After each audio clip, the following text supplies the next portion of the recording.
Life is Strange Season 1, Episode 1. Or Life is Strange 2, Episode 1. Which one is better?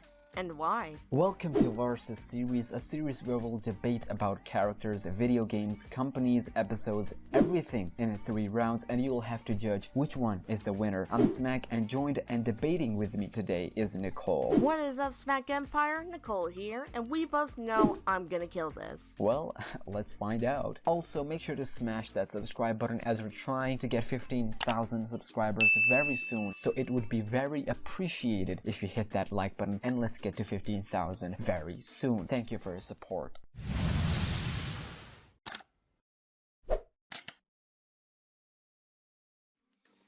What is up, SmackNPie, and Nicole here, back again with a new series. If you're new here and want to see more gaming news, theories, and these type of videos, start now by hitting that subscribe button and that bell so you don't miss anything. Alright, just before we begin, I know it's too early to say anything about Life is Strange 2 as a whole, but let's talk about episode 1 since it's out, and let's compare it with first season. And also, just before anyone starts bashing in them comments, you can't compare 2 different things. Relax, it's just for fun. Anyways, let's begin round 1. Life is Strange Season 1 had a much better start as opposed to Season 2. We were introduced to new characters, powers, main plot, edgy teens, and dark sides. Everything that you need to know for an episodic game series. It had everything. Max with Chloe rewinding powers, Nathan with dark secrets, Principal Wells with, I don't know, his things, David Madsen being overprotective, that'll play out later, and Max's diary was helping phenomenally with everything. Nothing felt forced as it was playing out smoothly. Max, an introvert, leaving her family back at Seattle to Arcadia Bay to start her career and learn photography. She never called or texted her best friend Chloe in 5 years. Yet, her first introduction to her 5 years later was getting shot by an a-hole in a bathroom. And even with powers, she was struggling, as it shows that even with powers, you're still vulnerable. Boom! Well, as much as you're right on that one, mind you, this is Season 2, a second entry in this franchise. We don't need repetition over and over again. We don't need to do the exact same thing here as well. Instead of playing as a person with powers, we're playing as Sean, the brother of Daniel, who got real powers. In Season 1, it was already shown how much vulnerable we are with powers. Don't Nod was like, nope.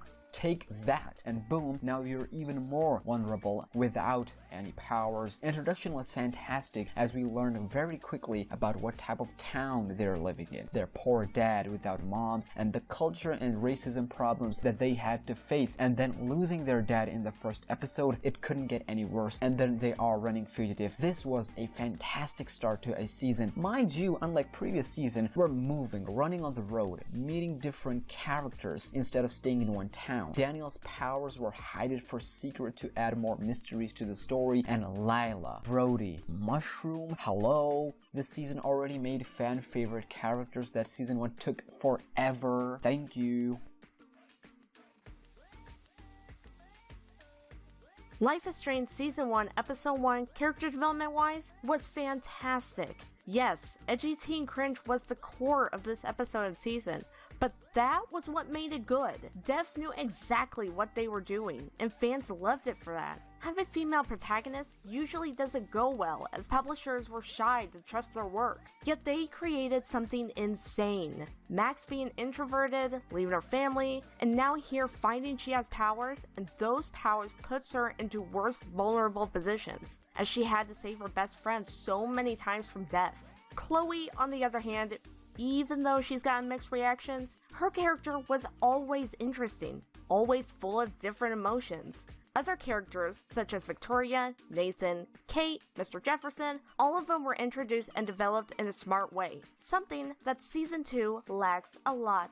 Okay, you got good few points, but let me tell you something. Season 2 has less characters, sure, but the characters they have developed are way more likable if you put them into perspective of just having first episodes of both seasons. Lila and Brody alongside Mushroom already have a way more characters from a real-life perspective as opposed to those edgy teens. This season has a very mature theme, way mature than first season. Well, that's debatable, but the point is, Lila way too caring for Sean. We saw that in episode 1 Sean's beginning, and when they were out of the town, game even gave you the choice of calling Lila, and you can hear the intensity of Lila's feelings and emotions of how much she genuinely cares about us. Brody giving us a light of hope in this dark world, that no matter how hard times are, how dark it is, there'll always be a light to make it easy for us.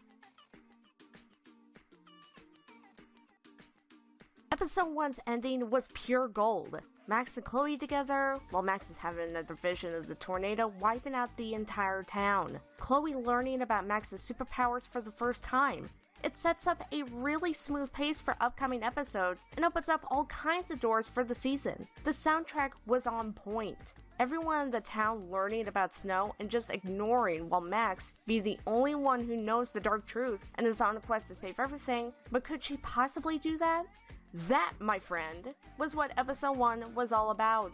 You know, not gonna lie, soundtrack for Life is Strange has always been great, but you can't fight this one. Episode 1 ending was pure gem for season 2. Sean and Daniel, two young brothers. Sean knew his father died, but Daniel didn't all this time. Saving this truth from Daniel, working so hard to find a moment just to end up finding that he found out on his own, and now we're having to explain and calm him down. The moment of a young teen explaining the harsh and dark truth to his younger brother was the best thing I have witnessed in a video game in such a long time, even in history. And Daniel accepting that Sean, his older brother, is the only one left, and now they're learning, growing, and escaping together while learning about Daniel's powers, and not to mention Sean's leveling up his fatherhood stuff. And remember, he's still a teenager, and that soundtrack, oh my god.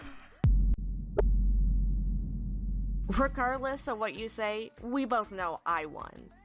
No, you did not. It's very obvious I did. Why not ask the SmackNPie? Fine, there's a poll up there in the card. Let us know who won. Also, share your thoughts down in the comments. Also, make sure to let us know your feedback regarding this series. Next week is a heavy one for all you Walking Dead fans. With that being said, if you enjoyed today's video and want to see more just like this one, hit that like button. If you're new here, smack that subscribe button, become an official member of SmackNPie. Don't forget to subscribe to me, Nicole Epic Fail, where I'll be doing BitLife Controls by Sims, The Walking Dead Season 1, and more of GTA RP. I'm Nicole, and until next time, take care and keep gaming. I'm your host, SmackNPie. This has been Versus Series Episode 1, and until next time, take care of yourself and your family, stay humble, and be grateful, and peace.